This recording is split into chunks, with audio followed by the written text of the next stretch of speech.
Bueno, ¿cómo están? Decidí hacer un video porque desde que puse una fotografía el día de mi grado de la maestría en género de la Universidad de los Andes, he recibido varios comentarios en las redes sociales, unos pues muy en tono de la felicito, qué bien, qué chévere, se necesitan más personas que sepan de estos temas de género y pasando por una amplia gama hasta el de usted para qué estudia género si ya tanta cosa para que saber que solamente hay dos sexos y dos géneros, me dijo alguien por ahí. Entonces, a propósito de eso, quiero contarles en qué consiste una maestría en género, qué es una maestría en género y pues darles algunas reflexiones acerca de lo que me dejó a mí esta experiencia de vida. Lo primero es que contarles por qué decidí estudiar la maestría en género. Cuando yo empecé a escribir columnas para el periódico El Tiempo, yo decidí que quería estudiar, escribir sobre temas de mujer, en ese momento así lo pensaba, y entonces para escribir la primera columna leí un libro entero, para escribir la segunda columna leí otro también, porque no me sentía como tranquila de aportar solamente mi punto de vista por el hecho de ser mujer. Eh, Sentía como que me hacía falta algo más para estar segura de que estaba entregando un contenido pues que pudiera ser interesante para los y las lectoras. Entonces ahí fue que dije, yo mejor voy a estudiar bien esto como Dios manda y averigüé, y bueno, en Bogotá está la maestría en género de la Universidad Nacional que lleva muchísimos años y una más nueva que es la de la Universidad de los Andes que lleva alrededor de 8 años. Entonces decidí estudiarla, entré en el primer semestre de 2019, les voy a hablar un poco de las materias que vi. En ese primer semestre vi una materia que se llama Género e Interdisciplinariedad, que tenía 4 módulos. Eh, Uno era el género desde la filosofía, otro era el género desde el derecho, y entonces en cada módulo pues veíamos cómo, digamos, hay un enfoque de género que se puede aplicar a todas las áreas del desarrollo, o a todas las áreas de la investigación, de las ciencias, o sea, uno se puede hablar de medicina con enfoque de género, de urbanismo con enfoque de género, de diseño con enfoque de género, en fin. Vi también, y esto es una cosa muy chévere de la maestría en la Universidad de los Andes, que es una maestría interdisciplinaria, y es que hay 3 materias que son específicamente de género, que no solamente las tenemos que ver las personas que cursan la maestría en género, sino también pueden ver las personas de otras maestrías. Pero las otras materias que son requisito son electivas que uno puede elegir de otras escuelas de la universidad, sea del CIDER, que es la Escuela de Estudios para el Desarrollo, el Centro de Estudios para el Desarrollo, o de otras escuelas de la universidad. Entonces yo decidí ver en ese primer semestre una materia que se llama Investigar y Evaluar Innovaciones Educativas. Y lo hice porque consideré que para hablar de temas de género o para hacer una incidencia en temas de género, pues hay que saber de pedagogía, de cómo educar, de cómo cambiar comportamientos y cómo hacerlo a través de la educación, entonces cómo innovar en educación. Entonces esa materia fue de conocer metodologías de investigación y evaluación de innovaciones educativas y de pensar específicamente cómo aplicar, eh, digamos, las pedagogías sobre género de manera innovadora a proyectos de educación. Bueno, en ese primer trimestre también vi unas que la universidad pide para todas las maestrías, pasé mi examen de inglés, la de redacción, que tuve que verla pues a pesar de todo el tiempo que yo llevo, ya había escrito 2 libros en ese momento, y en fin, pero bueno, era un requisito de la universidad.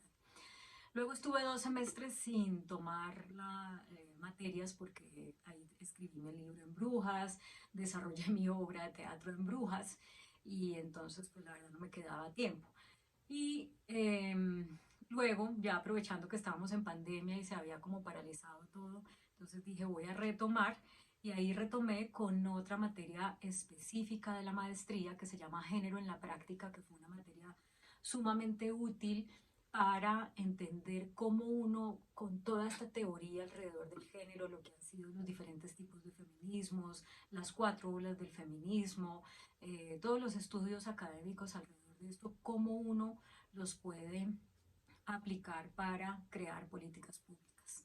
Entonces, o para crear proyectos dentro de las organizaciones, con enfoque de género, obviamente. Entonces, ahí estudiamos pues eh, varios proyectos que se habían hecho en sectores público y privado en diferentes partes del mundo.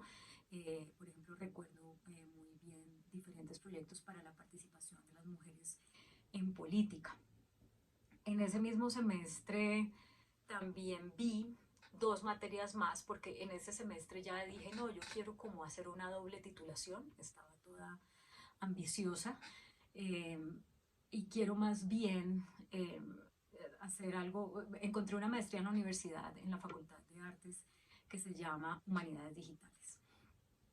Y entonces me pareció pues que se relacionaba bien y que además eh, pues estaba como muy acorde con lo que a mí me gusta hacer, ¿no? Como generar contenidos que sean pedagógicos, que sirvan para poner a pensar a la gente y que además pues estén muy a tono con lo que la gente consume hoy en día, que es lo digital. Ahí vi 2 materias. Una, Fundamentos en Humanidades Digitales, muy pues teórica, ¿no? De qué son las humanidades digitales, en fin. Y otra que es, si mal no recuerdo el nombre, era Herramientas Digitales, pero en esa sí, finalmente la retiré ya al final del semestre porque mm, tenía que tener unas habilidades digitales que yo, la verdad que no nací con el gen para eso. Y bueno, decidí entonces no hacer la doble titulación, sino usar la materia que había visto como una de las materias selectivas de la maestría en género. Entonces ese fue ese semestre. Al siguiente semestre ya decidí también, pensando en cómo desarrollar contenidos pedagógicos, tomar una clase que también retiré, que era una clase de diseño y era, no me acuerdo bien el nombre, pero era para diseño de juguetes. Y la verdad, pues, pues las habilidades manuales tampoco son lo mío. Ya en algún momento del semestre, cuando llevaba como 7 semanas de clase, dije, no, tal 6 semanas de clase, dije, la verdad es que no se me da, ¿no? El trabajo con plastilina y cortar, pegar, ese tipo de cosas, ¿no? Entonces decidí retirarla, pero ese semestre también vi otra materia que me gustó muchísimo y esa era una materia de pregrado en diseño que se llamaba, o que se llamó Diseño, Género y Sexo. Y esa fue muy chévere porque había muchas lecturas sobre cómo el diseño del entorno urbano, el diseño del vestuario, el diseño, digamos, en el ámbito religioso, en el ámbito artístico, determina unos roles de género que para poder avanzar en equidad de género, pues hemos tenido que ir rompiendo. Entonces, bueno, eso fue ese otro semestre. Y luego, en el siguiente semestre, vi una de las materias que me faltaba de las fundamentales de la maestría en género, muy, muy importante, que de hecho es la que uno tiene que ver de primeras, pero a mí no me habían conseguido los horarios, entonces pues la vi ya posteriormente, que se llama Teorías Feministas y Cambio Social. Y aquí pues podría hablarles muchas cosas, pero simplemente quiero decirles que cuando uno habla del feminismo hay un principio errado, porque hace muchos años no estamos, digamos, claros en que no existe un solo tipo de feminismo, sino que hay varios feminismos. Y eso fue lo que aprendí y estudié en esa clase. Entonces está el feminismo de la igualdad, el feminismo de la diferencia, los feminismos decoloniales, los feminismos afros, los feminismos como del sur global, y todo esto enmarcado en lo que se llama las 4 olas del feminismo, feminismo y anarquismo. Bueno, aquí estaba ahorita revisando uno de los cuadernos de esa clase en donde tomé las notas de las lecturas y realmente pues es como una apertura de ojos, o sea, como ponerse unas gafas para entender que ni todas las mujeres somos lo mismo, ni todos los feminismos son lo mismo, y que dentro de los feminismos también hay unas posturas que se contraponen con respecto a temas que son pues coyunturales, que no están resueltos desde una sola óptica, como por ejemplo la prostitución, o unos más contemporáneos como digamos, lo queer, lo trans, en fin. Bueno, eso fue ese semestre, y luego ya decidí en el siguiente semestre hacer mi trabajo de grado, pero no fue una tesis, porque la universidad abrió una posibilidad para las maestrías de la escuela del Centro de Investigaciones sobre el Desarrollo, el CIDER, la posibilidad de graduarse haciendo un trabajo de consultoría, que era lo que a mí me interesaba. A mí realmente no me interesaba hacer una tesis. Yo dije, si me obligan a hacer una tesis, pues yo no me gradúo, porque la verdad es que no quiero hacer una cosa que se quede en un escaparate de la universidad y ya. Yo quiero, y gastar un montón de tiempo en unas cosas que yo no quería gastar tiempo, como ver unas clases de metodologías de la investigación y demás. Yo quería algo más práctico. Y pues para fortuna mía había más personas que querían algo así de práctico, y entonces la universidad decidió abrir esta posibilidad de eh, aceptar como trabajo de grado una consultoría. Y yo fui parte del primer curso que hizo o accedió pues a esa posibilidad. Entonces eso fue muy interesante porque trabajé con dos personas, una mujer y un hombre, que estaban haciendo la maestría de estudios sobre el desarrollo, creo que así se llama, y nos asignaron un proyecto que es un proyecto que tiene la Universidad de los Andes, de hacer escuelas en 5 municipios, colegios en 5 municipios del Pacífico colombiano. Y entonces ellos aportaron pues la parte de una era arquitecta y el otro era abogado, entonces ellos aportaron como la parte de la normatividad, del urbanismo, y yo aporté la parte de cómo incorporar el enfoque de género al programa educativo, y, y a la construcción de los colegios. Entonces eso me pareció muy interesante. Pero ese no fue mi semestre final, porque yo todavía necesitaba ver unas materias para completar los créditos. Entonces vi en el siguiente semestre dos materias que me gustaron mucho. Una que es de la escuela, una de ingeniería, que se llama Habilidades Gerenciales en TI, Tecnologías de la Información. Ahí pues la mayoría de personas estaban estudiando ingeniería, pero también había gente de administración.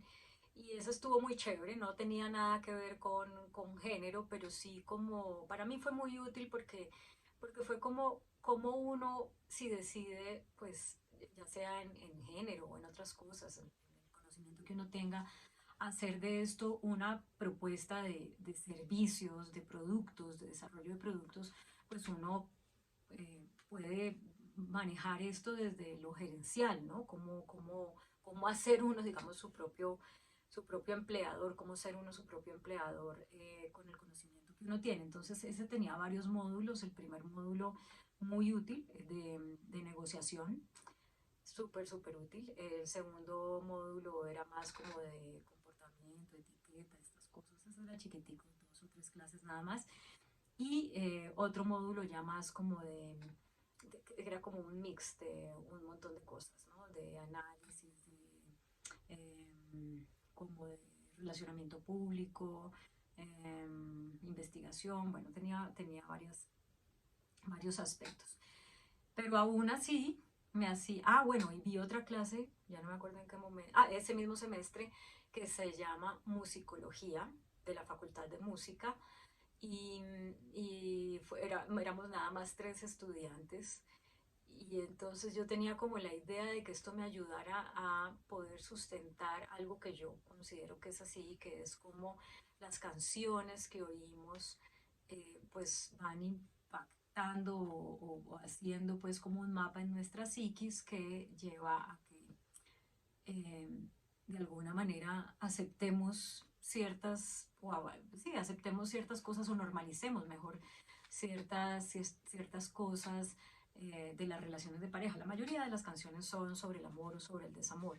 Entonces, como las canciones con las que que crecemos, con las que vamos a nuestras primeras fiestas, con las que hacemos nuestros amigos o que se vuelven himnos de nuestras relaciones de pareja, de alguna manera determinan lo que consideramos normal en una relación de pareja, el amor romántico, el rol de que el hombre propone y la mujer dispone, de que la mujer que tiene ciertos comportamientos pues es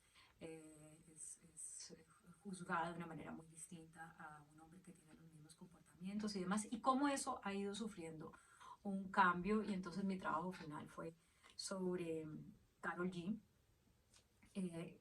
que me encanta, que para mí no es un ejemplo en materia de las letras de sus canciones, porque yo creo que ella repite, eh, digamos, varias de las violencias de género de los hombres hacia las mujeres. Ella las hace en sus canciones de las mujeres hacia los hombres, pero más allá de eso, pues sí, creo que es una tesa que se ha vuelto un ícono del empoderamiento de las mujeres a través de la música.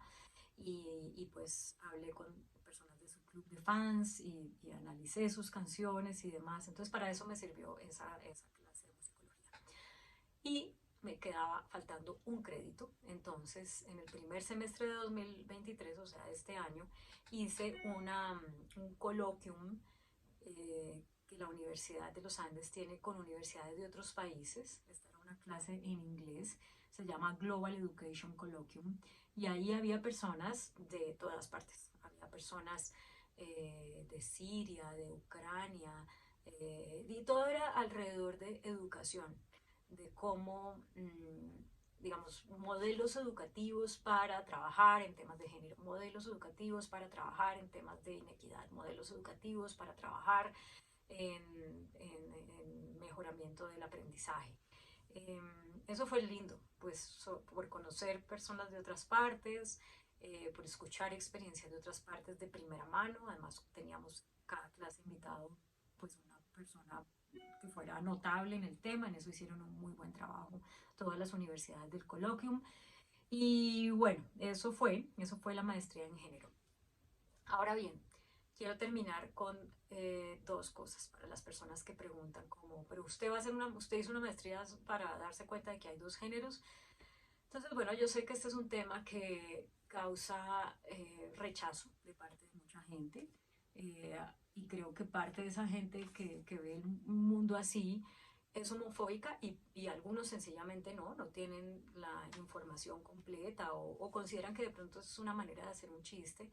Pero sobre eso yo quiero decir una cosa. Lo primero es que hasta 1990 la Organización Mundial de la Salud consideraba la homosexualidad una enfermedad, y basado pues en conceptos de la Academia Americana de Psiquiatría, que ya años antes entonces había derogado esos conceptos, y por ende pues el paso que seguía era ese, que la Organización Mundial de la Salud quitara la homosexualidad de la lista de enfermedades psiquiátricas.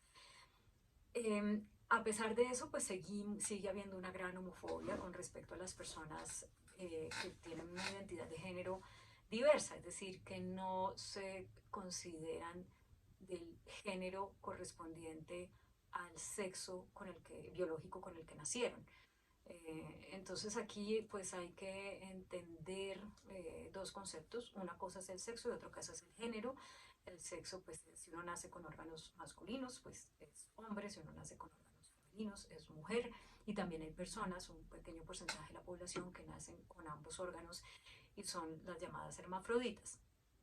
Pero en cuanto a género, pues ya hay mucho más que eso, ¿no? Están los homosexuales, las lesbianas, los bisexuales, los transexuales, las personas transgénero, las personas queer, las personas LGTBIQ+.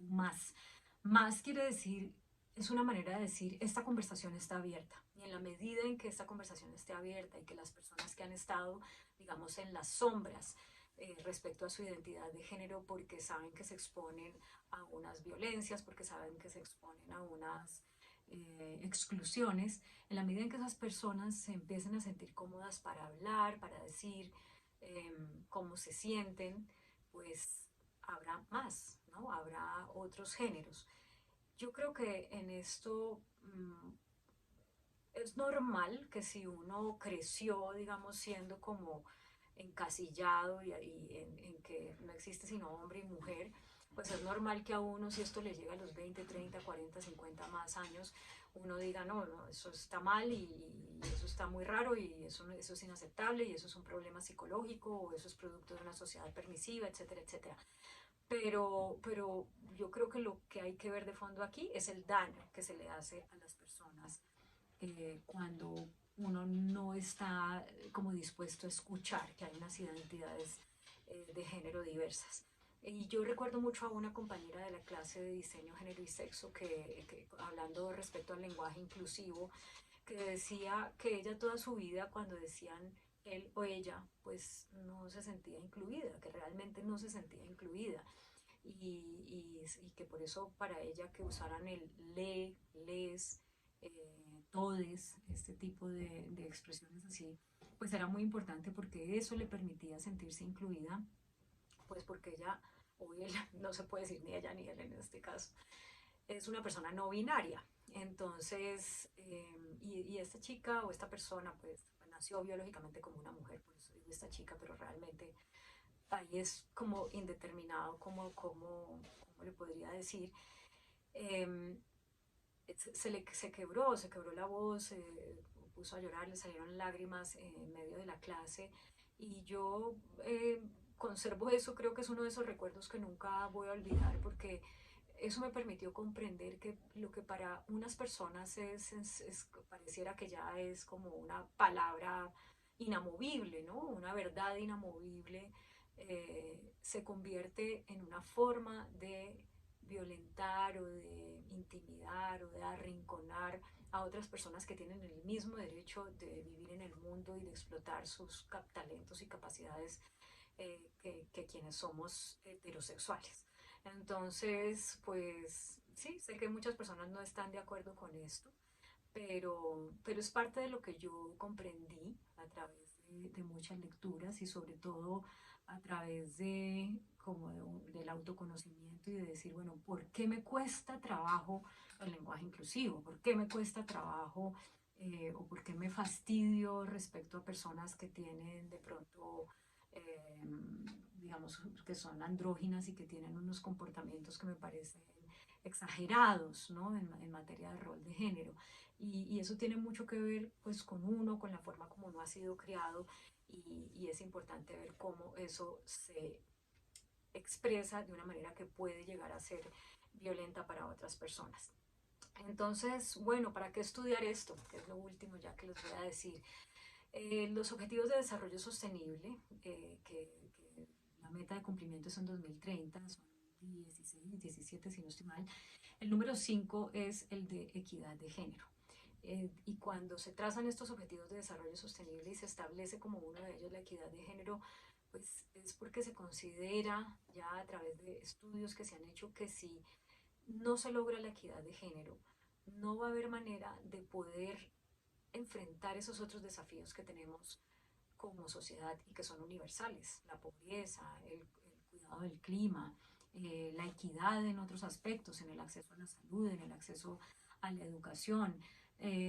¿Y por qué? No es que las mujeres tengamos la verdad revelada, ni que seamos más importantes que los hombres, ni que entonces las comunidades LGTBI sean más importantes que el resto del mundo. No, es que la diversidad es una riqueza y por muchos años lo que hemos hecho con la diversidad es, en el mejor de los casos, darle la espalda, pero en el peor de los casos, matarla, aniquilarla por crímenes de odio asociados a esa falta de comprensión de que la diversidad es una riqueza. La diversidad sexual lo es, la experiencia de ser mujer, la experiencia de ser hombre, la experiencia de ser de la comunidad LGTBIQ+, aporta o le da a las personas un ropaje, una capacidad que es importante a la hora de aportar soluciones a los problemas, tanto en el ámbito de una empresa, como en el ámbito de una escuela, como en el ámbito de las políticas públicas, de un gobierno,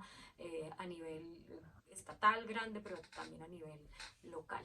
Entonces, pues es algo que yo creo que tenemos que entender como sociedad y yo tuve, digamos, la curiosidad de aprender más de esto a raíz de lo que les conté al principio, que quería tener como más peso para poder escribir mi columna en el tiempo. Y en la medida en que fui estudiando, pues fui encontrando otro montón de lecturas, de reflexiones, de autores y autoras, más autoras que autores, que habían investigado sobre esto y que me fueron mostrando otros campos de aplicación de estos temas y sobre todo cómo este tema es relevante para poder enfrentar muchos de los problemas que tenemos en la sociedad.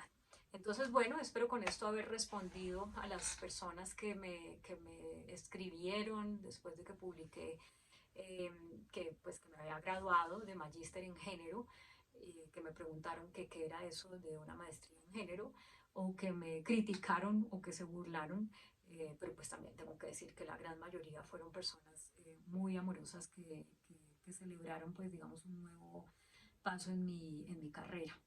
Y si tienen preguntas sobre cosas que he dicho acá, me encantaría podérselas contestar con calmita porque no hay tanto tiempo. Pero bueno, gracias por llegar hasta acá, por escucharme y espero poder con más frecuencia contarles algunas de estas reflexiones acerca de las cosas que me pasan en la vida o que hago en la vida. Hasta la próxima, chao.